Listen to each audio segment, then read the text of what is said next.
You want to know what the most amount of GH I've ever taken is and how I felt? Stay tuned.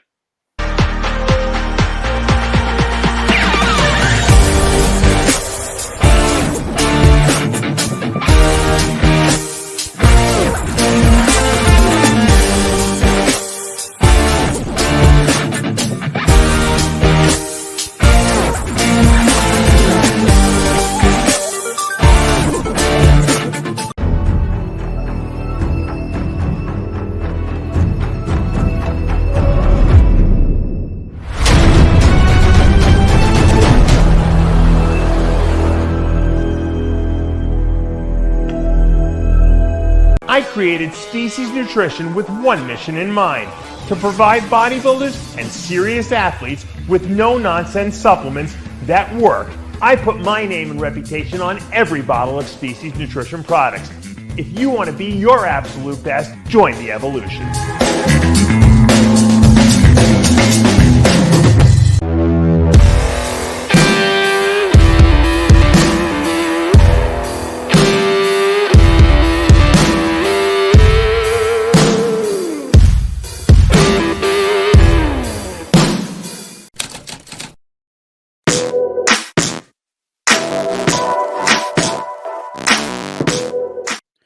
RX Television, RXMuscle.com. This is Ask Dave, your 30-minute question and answer show with Dave Palumbo.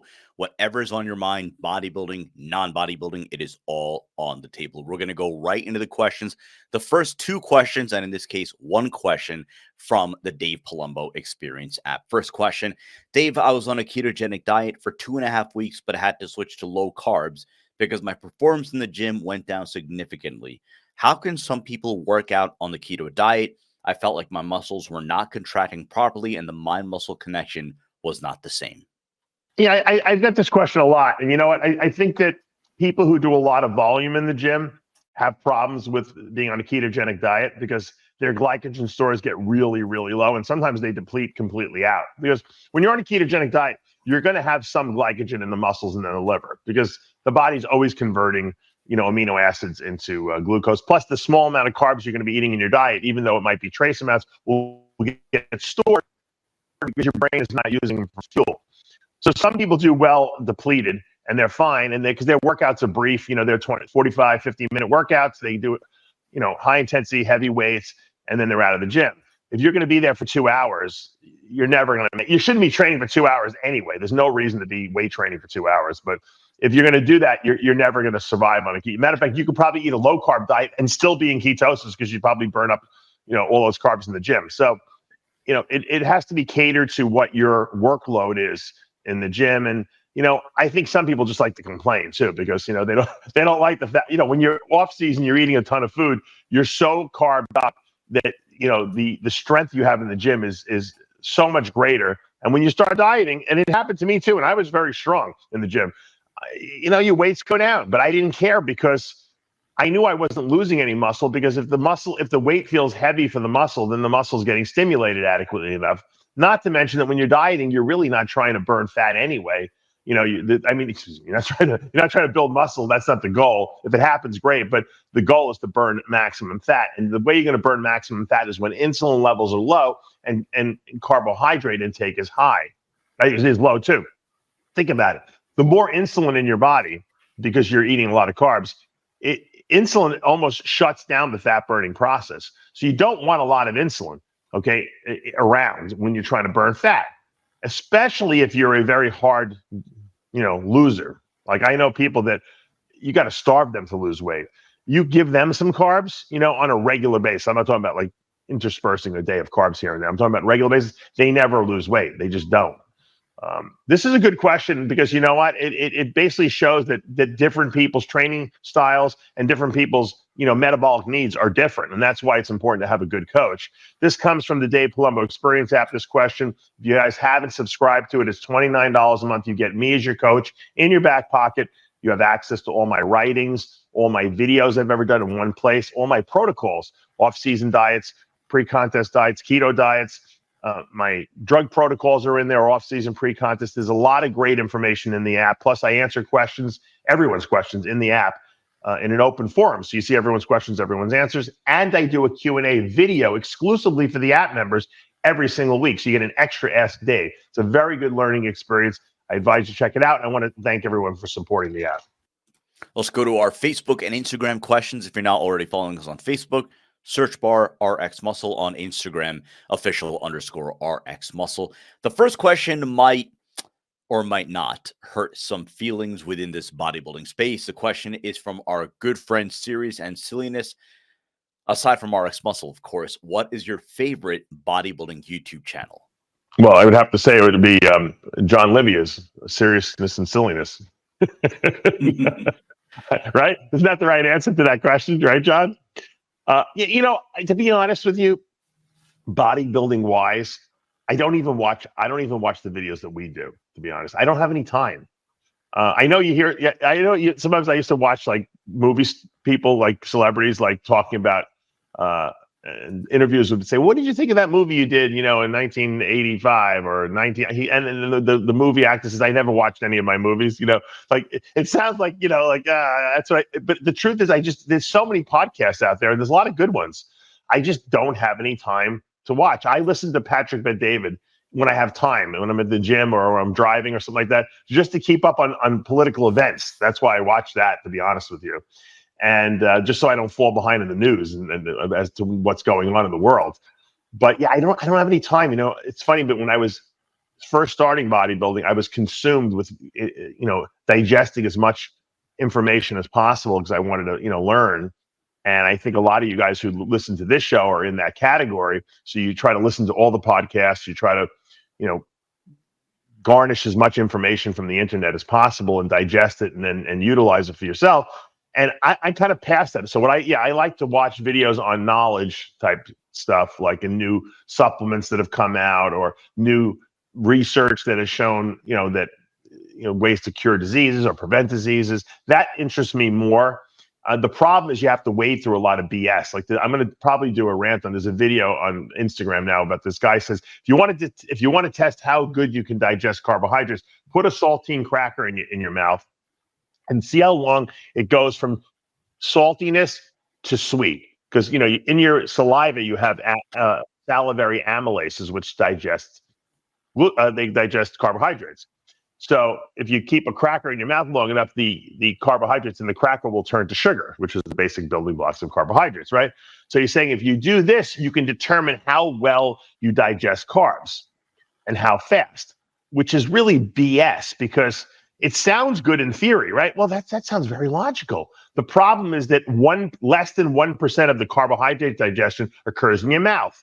Yes, it starts in your mouth when you're chewing your food, but the real digestion of carbohydrates occurs in the small intestine, okay, which is where the pancreatic amylases are released, and 99.9% of all the carbs get digested there and absorbed into the small intestine. So testing how good your salivary amylase is has nothing to do with how fast you'll absorb and digest carbohydrates. But it sounded good, so you have to be very careful about what you listen to on the internet, because while it might sound scientifically speaking, a lot of times it has no relevance to the real world. Our next question, also from another good friend of the show, Austrian Powers. The highest amount of GH you've taken for at least a few months, and what was your takeaway? People are not going to like the answer to this question because the answer is, and I look, I have no reason to not tell you the truth. I've never used more than 4 IUs per day consistently, you know, for a length of time. So that's the most I ever used. And the reason is, number one, I always had real GH, despite whatever my crime was, you know, years ago, getting caught with whatever, some fake GH. But when I used GH, we used pharmacy GH, and the most I ever used was 4. The reason I did that was because I got such good results from 4 with the least amount of side effects.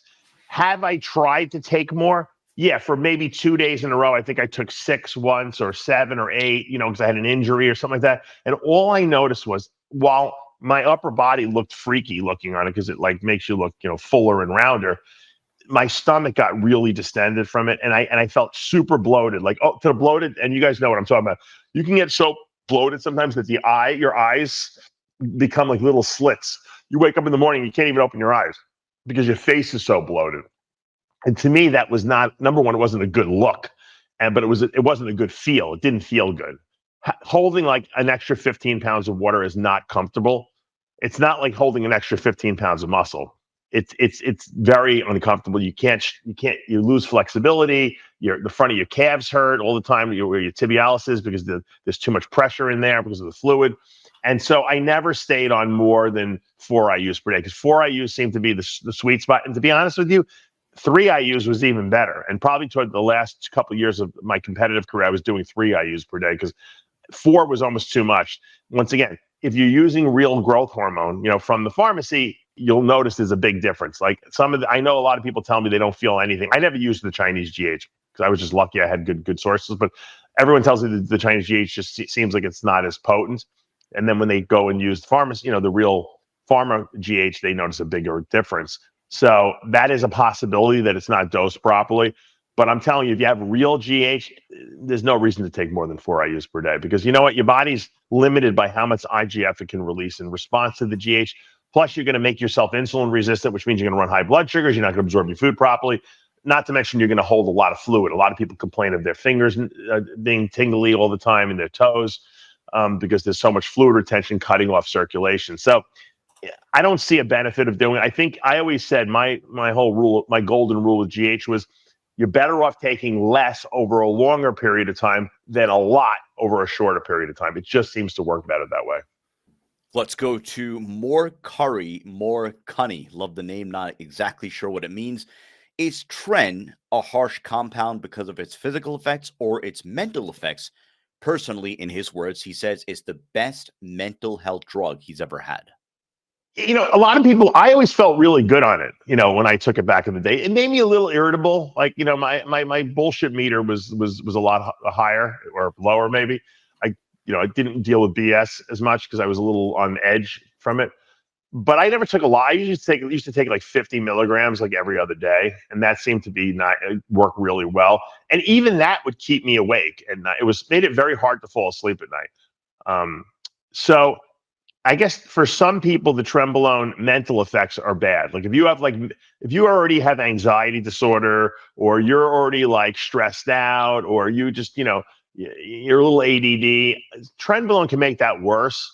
If you're pretty well adjusted, like I'm pretty balanced, I'm pretty like mellow normally. So it didn't really, agitate me enough where it was disruptive to my life. It was, but it definitely makes it hard to sleep at night for me. And I definitely noticed it raised my blood pressure a little bit. And that's where the danger is. When people start bumping that trenbolone dosage up to, I know guys taking like 1,000 milligrams over the week, they're out of their minds. Your blood pressure is going to go through the roof. And that's why, trenbolone has a reputation of being kidney toxic. It's not kidney toxic. And I've said this a lot of times before, but it's warrant mentioning again.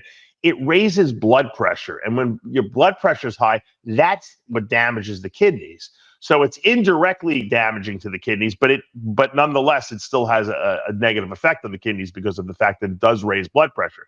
Problem is, you don't even know it, because the reason they call high blood pressure the silent killer is because no one knows they have it until it's killed you. So you got to get a blood pressure cuff in there. If I may.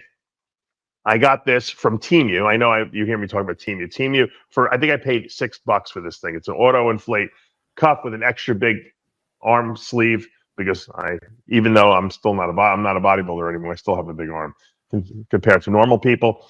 And you have it in your house, you sit it there, you test your blood pressure a few times a day, and you'll know if there's any problems. And if you do have problems, you could take some blood pressure meds while you're on the trenbolone. You could take some ACE inhibitors as a prophylactic type of thing. But just don't go crazy with the dosage. Now, like I said, some people have the mental and the physical problems. Some people have such bad physical problems that they can't, it messes up the digestive tract. They get chronic hiccups, they get indigestion, or they get diarrhea from it. If that's the case, you might not be able to take it. I do know a few people who just cannot take any amount of, they can take 1 shot a week, it's too much. So you have to figure out who you are and what category you fit in, and a little trial and error, and just don't overdo it. There's no reason to. Alex guards the buggy. Have you ever heard about cases of feet neuropathy in bodybuilding and how they were treated? You mean, I guess we're getting back to the old, diabetic neuropathy. That's, I don't know what else it was, a neuropathy in the foot. If you take too much GH, sometimes you get like numbness in the toes. Usually it's mostly the hands or the fingers. If that's the case, you cut the dosage back and that usually cures that. If you have a neuropathy because of you're running high blood sugars and maybe you're diabetic, obviously taking care of your blood sugars is going to solve that. I don't know what other type of neuropathy that he's referring to in his feet. If it's like idiopathic just implies that no one knows what the cause of it is. It just happens, and then they have to treat it. A lot of times they'll try to give you stuff that increases circulation. Sometimes some of those nitric oxide releasing products work really well. Even try beetroot extract and stuff like that. But I'm not really sure what's causing your neuropathy, so it's very hard for me to kind of give you advice on how to address it. I'm going to bring up something that you've addressed in the past, but obviously it resurfaced last week, and it is the term Palumboism. And we know that generally when it's used, it's not used as a term of endearment. The question is from Carlos Fit NYC. Do you get mad or annoyed when people talk about Palumboism, and then when they bring up, some of the not so flattering contest pictures of you and bring it up as a case of Palumboism? Yeah, I think you have to look at it in this way. You have to look at it as everyone will always, like, if you're a successful person in life, most people will look for vulnerabilities in your armor, so to speak, and they will try to exploit that because they want to try to bring you down a notch or whatever. And everyone has something, that they're vulnerable to, right? I try to address everything so that, if I throw everything out there, then there's nothing that anyone can throw in my face because everything's out there already. So, but they can bring it up again. Look, I went to jail. Is that embarrassing? Yeah, of course it is. And the reason I went to jail was ridiculous, but, it's embarrassing because it really wasn't the truth of what was going on, but it is what it is. You get involved with selling, steroids, you're going to get in trouble. And so I'm not proud of that part of my life, but, I'd like to believe I bounced back and had a good rebound. For whatever reason, people decided to make someone back in I don't know what it was, maybe early 2000s, decided they wanted to bring me down a couple notches. So they could have used anyone who had a distended abdomen, and they used me. So you know what? I'm immortalized. What can I say? It doesn't. Not many people get immortalized. And so whether it's good or bad, at least they're talking about you, right? As long as they keep your name in the news, then you're doing something right. It's ridiculous. It's idiotic. It is. It's funny because the picture that they always put up every time someone wants to take a shot at me, because it's probably but that's the only thing you can really throw shots at, right? No one's gonna unless you're an idiot and you try to question my work ethic or my physique, and then or my business acumen, and then you wind up getting slammed in the video. But if you're going to throw a weakness out there, they always throw a picture up there. And the interesting thing is that the picture that they put up is from the same show that the greatest pictures of all time have been taken of me, because that was the best I ever placed. I was like second in that show. It was an awkward shot. And I had, it's when I was dealing with my really bad shoulders. So I had a trouble, I couldn't externally rotate. So I kind of was like in a weird contorted position because I have good flexibility. And it was like pushing my abdomen out. It was like a weird angle, and I had a weird face on. And so they used this picture, but it's funny because that's the picture from the show that I placed second at the USA and probably looked my best in my entire career. So, it's like when people do these before and after ads and they take the pictures on the same day. They stick their stomach out, they make themselves look terrible, and then all of a sudden the next picture they look like they're 12 weeks later, and it's the same day. So look, I think that it's a lesson in humility, really, is what it is. Because if you could laugh at yourself at the most vulnerable thing that people could do to you, they could call you out and try to make you seem like like you're this terrible person, or that you did something horrendous, or that you're a laughing stock. I think I'm trying to think what star said that. That's the worst. Oh, Mel Gibson said it. He says the worst thing they can possibly do to you is humiliate you. He's like, because there's no, how do you come back from that? So what you have to do is you have to just say, you know what, this is taking me down a few notches. It's teaching me humility, that I'm not better than anyone else, and that, I have the same vulnerabilities that everyone else does. And if you respond to it in a favorable way, you don't lose your mind like some of the guys do on the internet. If some people pick on them, they can't even handle it. if you don't lose your mind, you're teaching people how to be a role model. Because if you're going to be a role model and put yourself out in the public eye, you have to be able to take the good with the bad. Because not everything, it's not always praise. They will try to take you down. They will point out every vulnerability. They will analyze every aspect of your life and career. And they will find whatever you've done wrong and point that out. And if you can't handle that, don't go into public eye. You're just not meant to be there. Some people are not meant for, for fame and being exposed. They can't handle it. They're not, and their brain doesn't work that way. Other people don't care. I don't care what people say about me. It doesn't change who I am, and it doesn't change what I stand for and what I'm trying to put forward. Other people, it can destroy. So this is a good, balancing thing in my life that keeps me humble, because I'm like, you know what? I'm just one step away from that guy in that situation and that whatever you want to do, condition that people point out, and that humbles you. And I think that also makes you very approachable to the average person, because they say, you know what? Here's a guy who's not perfect. He's got flaws. He's done things wrong, and he's not afraid to admit it. And he's come back from it over and over and over. And he keeps, making himself better, and he keeps, succeeding, and he continues to be a role model for us. And I think people can relate to that better. It's very hard to relate to someone who's perfect and has nothing wrong with them. And those people that portray themselves as perfect are usually the biggest lunatics behind the scenes when it comes out. So it is what it is, and I deal with it, and that's it.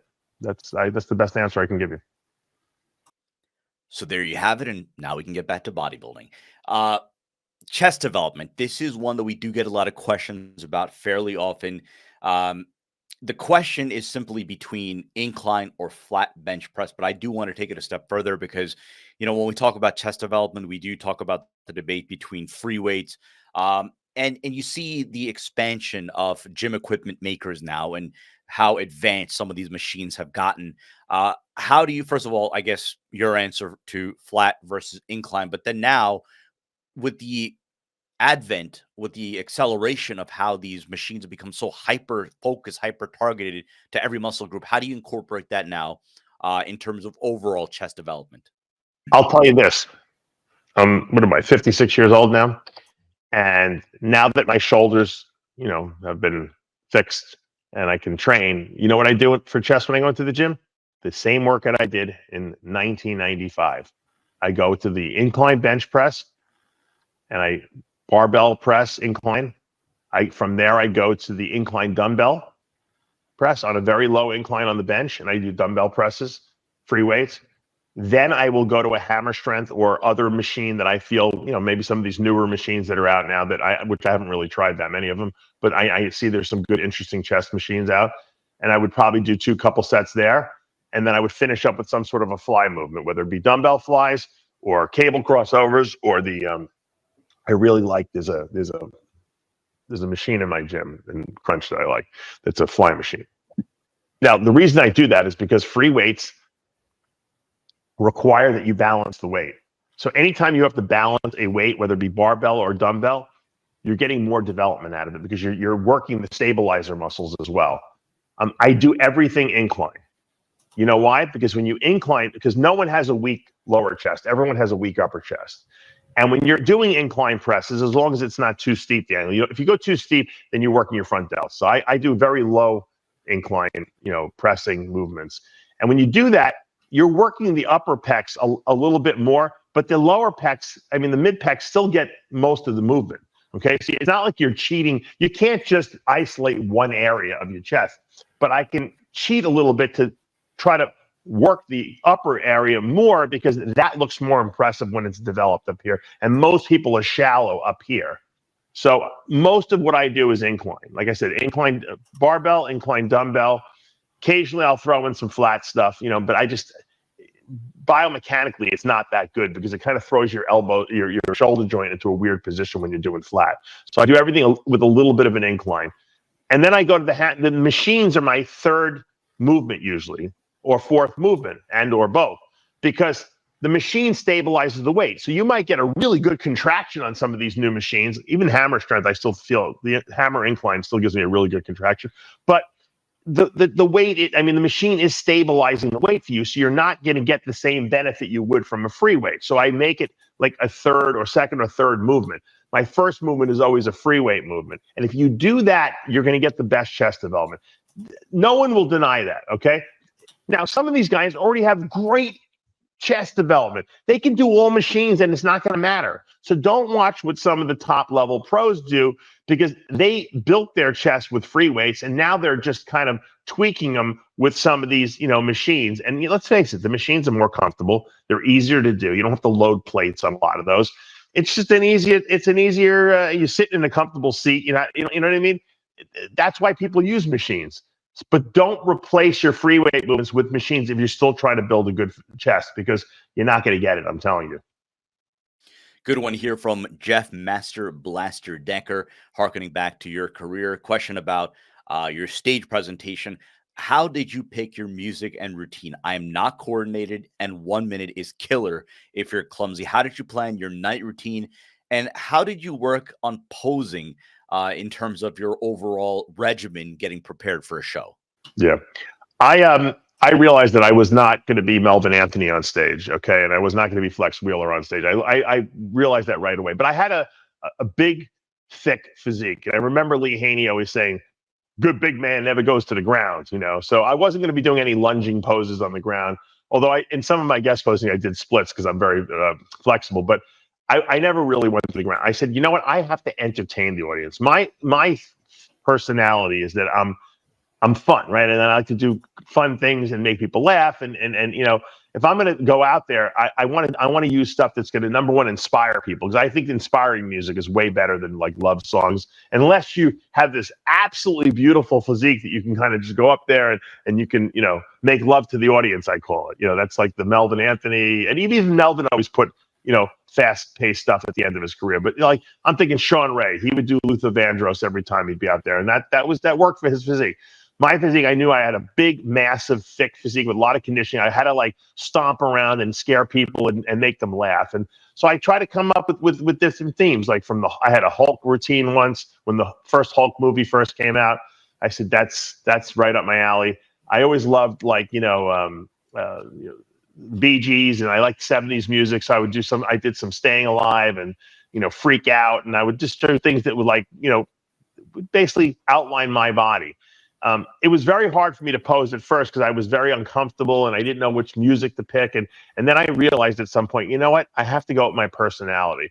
And I would mix the music a lot of times myself. The first couple of routines, I would go to a DJ. Nowadays, it's so easy to edit your own music. You don't even need anyone. I would do voiceovers in there. I would just try to be creative.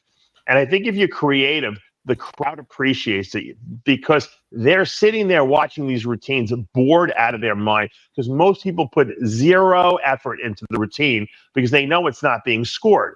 So I didn't do a routine because I was worried about it being scored. I knew it wasn't. I did the routine to get the crowd in my favor. It's like the old, Gladiator. If you get the crowd behind you, you rule the world, that kind of thing. I wanted the crowd behind me, and I wanted promoters to see, hey, this is a guy I can hire for guest posings because he's in shape all the time, he's big and freaky, and he's entertaining. And that's what you want to do in a guest pose. They want entertaining guest poses, and it worked. I was booked 25 weekends a year for a couple of years in a row.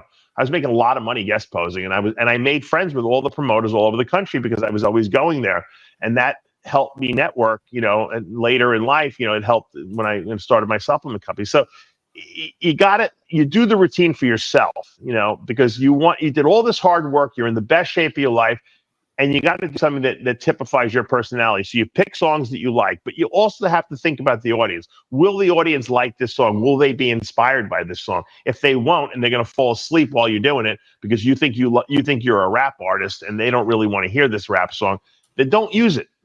But so I always thought about, what does the audience want to hear? What resonates with me? And then how can I maybe add a little element of like making them laugh, or, saying, oh yeah, I remember that song. That was a great song. Because if you use the same song that everyone else uses, whatever the most popular song of the day is, it's going to get boring because they're going to hear it for 15 times. The same person uses, people use the same exact song over and over again. They're going to go to the bathroom during your routine. So you don't want that. You want people to say, this guy always has a good routine. I can't wait till he goes. And that's the best advice I can give you. Let your personality dictate what you do on stage. We'll take one more question. This one from Mr. Deal. Is there a high risk of bad side effects using DECA with test at 50? So this question for the quote unquote older bodybuilder or a bodybuilder going into their 50s. So far, I've only ran test only cycles up to 400 mgs, but want to ramp things up and add some muscle before age really kicks in. Is a test plus DECA cycle okay? Or would you recommend something else for the quote unquote older bodybuilder? Yeah, I think that you could, believe it or not, most people do 200 milligrams of testosterone a week for hormone replacement. Okay. If you did 100, if you lowered your testosterone at 100 milligrams per week and you added 100 milligrams per week of DECA, which sounds ridiculous, right? It sounds like a very low dose. You will get better results from doing that than taking 600 milligrams of testosterone alone. Because when you mix two drugs together, they amplify each other exponentially, not 1 + 1 = 2.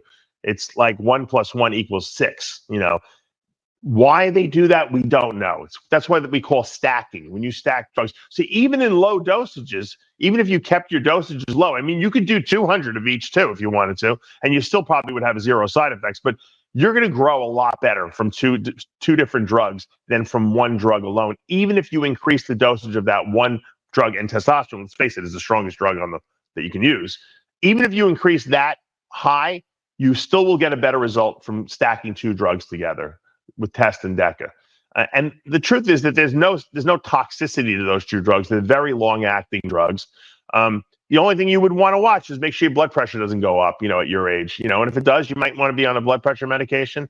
And that's the only thing you really have to worry about. Now, some people say they get DECA dick, which is, you can have erectile issues from taking DECA.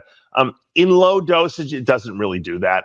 I think it's a dose-related thing. Most people do it, see it when they go over 400 milligrams per week. So if you did 100 and 100 or 200 and 200, you'd probably be fine, and so give it a shot. Everyone's body responds differently, so you'll have to know. And like I said, the only thing you really need to monitor is I would say is your blood pressure. And that's going to do for this episode of Ask Dave. Right now on the channel, all new episodes of the After Hours podcast, which had a 5-minute hilarious cameo by Jimmy the Bull towards the end of the episode. Of course, all new episode of Heavy Muscle Radio. And then for those who are not aware, or for those who've been following RXMuscle for quite some time, we received some tragic news a few days ago, and that is the passing of Eugene Mission, who passed away at the age of 48, former bodybuilder, former 2-time Olympian, but more importantly, really was one of our own. If you go back a few years with us, you remember him on the episodes of Heavy Muscle TV, coming in studio, wearing his Russian, military regalia and everything, telling us all the old school crazy stories about, his youth in Russia, finding weapons in trenches, cauterizing his lung, his neck rather. Just a hilarious personality, one of the nicest people that we've ever met, and certainly somebody that we are dearly going to miss. And of course, we send all of our prayers and warmest thoughts to Lena and his entire family. But again, Dave's tribute to Eugene Mission right now on the channel. So again, if you haven't already done so, subscribe below, hit the notification bell. If you like what you're watching, hit the like button, comment below. And as always, we appreciate all of your support. For Dave Palumbo, I'm Sadiq Faruqi. We'll see you next time.